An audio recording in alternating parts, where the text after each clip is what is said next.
ఓం నమో వెంకటేశాయ. అందరికీ నమస్కారము. కార్తీక పురాణంలో చివరి అధ్యాయాన్ని ఇప్పుడు మనం తెలుసుకుందాం. కార్తీక మాస వ్రత ఫలశ్రుతి అంటే కార్తీక మాసం మొత్తము కూడా భగవంతుణ్ణి పూజించాలనుకొని కుదరనటువంటి వాళ్ళు, కార్తీక మాసంలో అసలు ఉపవాసమే చేయనటువంటి వాళ్ళు, కార్తీక మాసంలో శివాలయానికి విష్ణు దేవాలయానికి వెళ్ళనటువంటి వాళ్ళు, స్వామివారిని పూజించినటువంటి వాళ్ళు, కార్తీక పురాణం వినడానికి సమయం లేనటువంటి వాళ్ళు రేపు కొన్ని పనులను చేసినట్లయితే, అంటే కార్తీక మాసంలో రేపు చివరి రోజు కదా, కొన్ని పనులను చేసినట్లయితే కార్తీక మాసం మొత్తము కూడా విడిచిపెట్టకుండా శివకేశవుల్ని పూజించినటువంటి ఫలితము, కార్తీక మాస వ్రతాన్ని చేసినటువంటి ఫలితము వస్తుందని మనకు ఋషులు చెప్పి ఉన్నారు. ముఖ్యంగా రేపు ఏ ఏ పనులను చేయాలి, ఏ ఏ పనులను చేయకూడదు, భగవంతుణ్ణి రేపు ఎలా పూజ చేయాలి, అసలు కార్తీక పురాణంలో మన పెద్దలు ఏం చెప్పారు, అసలు రేపు మనం ఏ ఏ పనులను చేయాలో ఇప్పుడు మనం చక్కగా తెలుసుకుందాం. నైమిషారణ్యంలో సూత మహర్షి శౌనకాది మహర్షులకు ఈ కార్తీక పురాణ కథలను, పూజా విధానాలను అన్నీ కూడా చెబుతూ ఉన్నాడు కదా.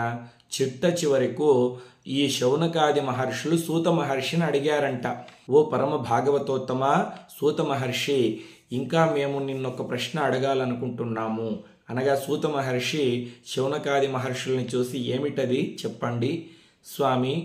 ఇప్పుడైతే సరే, రాబోయే కలియుగంలో పాపం కలిమానవులు కార్తీక మాసం మొత్తము ఉపవాసం చేయలేరు, కార్తీక మాసం మొత్తము నదీ స్నానములు చేసి దీపారాధనలు చేయలేరు, కార్తీక మాసం మొత్తము బ్రహ్మచర్యాన్ని పాటించలేరు, అబద్ధాలు చెబుతూ ఉంటారు, దొంగతనాలు చేస్తూ ఉంటారు, తప్పుడు మాటలు మాట్లాడుతూ ఉంటారు, అసలు శివాలయానికి వెళ్ళరు, విష్ణు దేవాలయానికి వెళ్ళరు, కార్తీక పురాణాన్ని కూడా వినరు.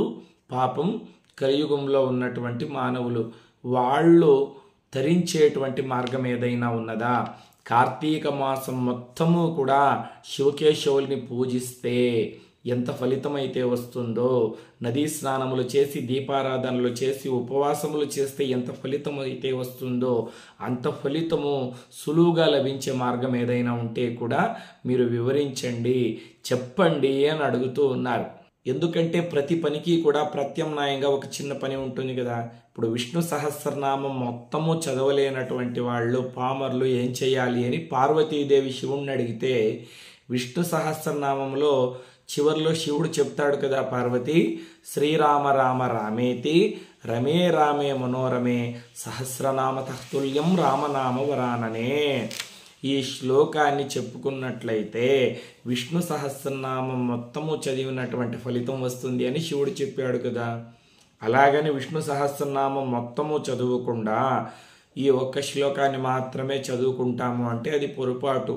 శక్తి ఉన్నటువంటి వాళ్ళు విష్ణు సహస్రనామం మొత్తము పారాయణ చేయాలి, శక్తి లేనటువంటి వాళ్ళు ఈ శ్లోకాన్ని మాత్రం చెప్పుకుంటే సరిపోతుంది. ఇప్పుడు సంపూర్ణ ఆరోగ్యంతో ఉన్నటువంటి వాళ్ళు ఉపవాసం చేయాలి. బీపీలు ఉన్నవాళ్ళు, షుగర్ ఉన్నటువంటి వాళ్ళు, చిన్నపిల్లలు, వృద్ధులు ఉపవాసం చేయకుండా భగవన్ నామస్మరణ చేస్తే సరిపోతుంది. శక్తి ఉండి కూడా ఉపవాసం చేయకపోతే అప్పుడు పాపం వస్తుందన్నమాట. కాబట్టి కార్తీక మాసం మొత్తము అనారోగ్య సమస్యల చేత కావచ్చు, లేకపోతే కుటుంబ సమస్యల చేత కావచ్చు, ఇతర ఏ కారణముల చేతైనా కావచ్చు, కార్తీక మాసం మొత్తము కూడా ఇంట్లో దీపారాధన చేయలేనటువంటి వాళ్ళు, భగవంతుణ్ణి పూజించడానికి కుదరనటువంటి వాళ్ళు ఏం చేయాలి అంటే, అప్పుడు సూత మహర్షి ఇలా వివరిస్తున్నాడు, ఓ శౌనకాది ఋషులారా, కలియుగ మానవులు అర్భకులు, వాళ్ళు అల్ప సంతోషులు. ఎందుకంటే క్షణికమైనటువంటి సంసార సుఖాన్ని ఆశించి సంసారం అనేటువంటి సాగరంలో పడి భార్య, బిడ్డలు, ఐశ్వర్యము దీనికి మాత్రమే పరిమితి అవుతారు కలియుగంలో ఉన్నటువంటి మానవులు. వాళ్ళు మోక్షం గురించి తపించరు. అటువంటి మానవులకు కష్టములను తొలగించి, ఆపదలను తొలగించి, సకల సంపదలను, ఐశ్వర్యాలను ప్రసాదించేటువంటి మాసమే ఈ కార్తీక మాసము.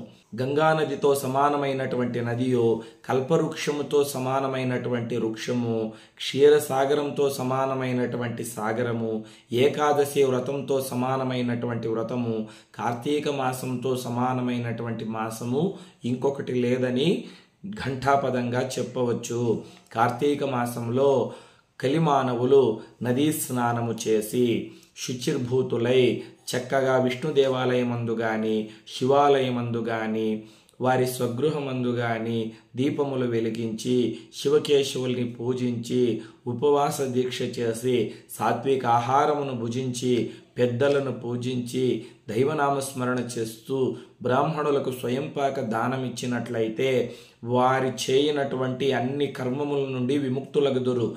వారి పాపములనియు కూడా సంపూర్ణంగా తొలగిపోవును. కార్తీక మాసం మొత్తము కూడా శివకేశవుల్ని పూజించలేనటువంటి వాళ్ళు కార్తీక మాసమందు చివరి రోజు కార్తీక అమావాస్య నాడు ప్రాతకాలమందే నిద్రలేచి శుచిర్భూతులై నదీ స్నానము చేయవలె. నదీ స్నానము చేయడానికి కుదరనటువంటి వాళ్ళు సముద్ర స్నానం చేయవచ్చు.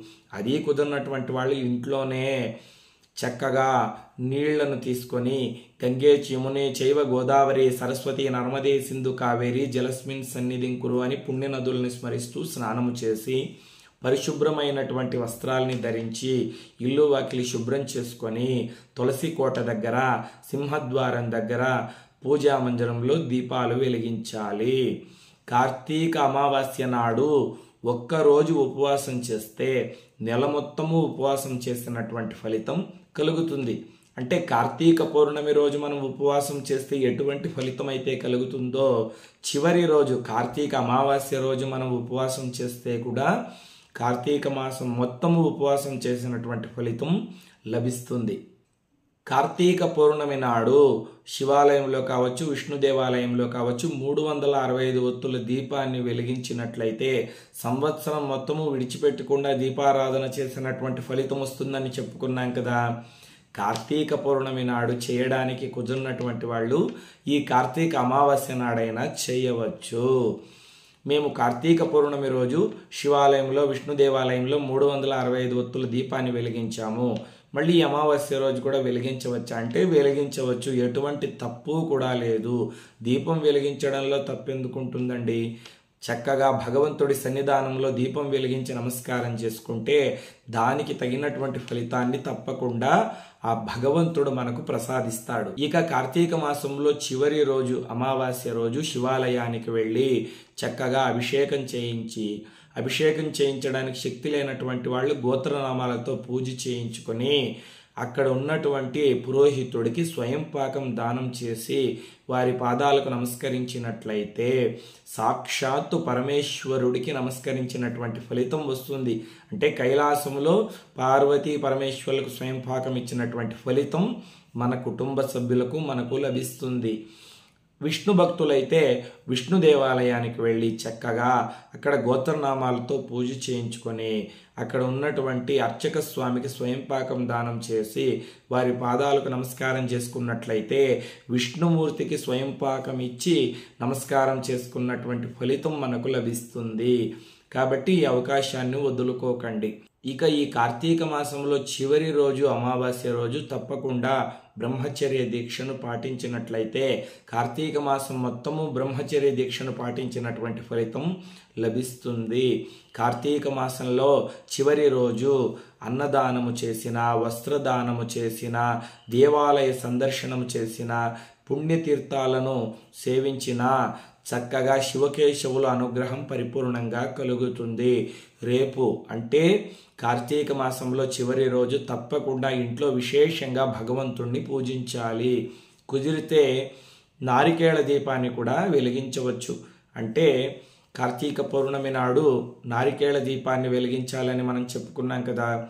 కొబ్బరికాయను కొట్టి అందులో ఉన్నటువంటి నీళ్ళంతా కూడా బయట పోసేసి చక్కగా తుడుచుకొని ధాన్యం మీద ఆ చిప్పలను పెట్టి అందులో ఆవు నెయ్యి కానీ నువ్వుల నూనె కానీ పోసి చక్కగా ఒత్తులు వేసి దీపం వెలిగించి పరమేశ్వరుడికి నమస్కారం చేసినట్లయితే శివానుగ్రహం కలుగుతుంది. కాబట్టి కార్తీక మాసం మొత్తము కూడా శివకేశవుల్ని పూజించలేనటువంటి వాళ్ళు ఈ చివరి రోజైనా శ్రద్ధాభక్తులతో పూజించి భగవంతుడికి నమస్కారం చేసుకుని, స్వామి ఈ మాసంలో ఏవైనా తెలిసి తెలియక తప్పులు చేసినా, లేకపోతే మేము పూజను చేయడానికి కుదరక మేము అశ్రద్ధ చూపించి ఉంటే ఆ దోషములన్నింటినీ కూడా తొలగించి మమ్ములను, మా కుటుంబ సభ్యులను, మా పిల్లలను సర్వకాల సర్వవస్థలందు నీవు రక్షించు తండ్రి, అన్యదా శరణం నాస్తి త్వమేవ శరణం మమ అని పశ్చాత్తాపడి భగవంతుడికి నమస్కారం చేసినట్లయితే తప్పకుండా శివకేశవులు అనుగ్రహిస్తారు.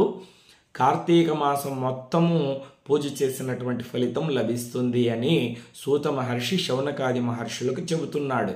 ఇంతటితో కార్తీక పురాణము సంపూర్ణమని వశిష్ఠ మహర్షి జనక మహారాజుతో చెప్పి, జనక మహారాజు ఇచ్చినటువంటి ద్రవ్యాన్ని తీసుకుని వెళ్ళి విశ్వశ్రేయో యాగాన్ని చేసి ప్రపంచమంతా బాగుండాలని ఆ శివకేశవుల్ని ప్రార్థించాడన్నమాట. చూశారు కదండి, నెల రోజుల నుండి మనము కార్తీక పురాణాన్ని సంపూర్ణంగా చెప్పుకున్నాము. కాబట్టి ఈ పురాణాన్ని నెల రోజులు విన్నటువంటి వారికి ఆ శివకేశవుల అనుగ్రహం కలగాలని మనస్ఫూర్తిగా కోరుకుంటూ, ఇక రేపటి నుండి మన భగవద్గీత వీడియోలు ప్రసారం అవుతాయి. లోకా సమస్తా సుఖినో భవంతు. స్వస్తి.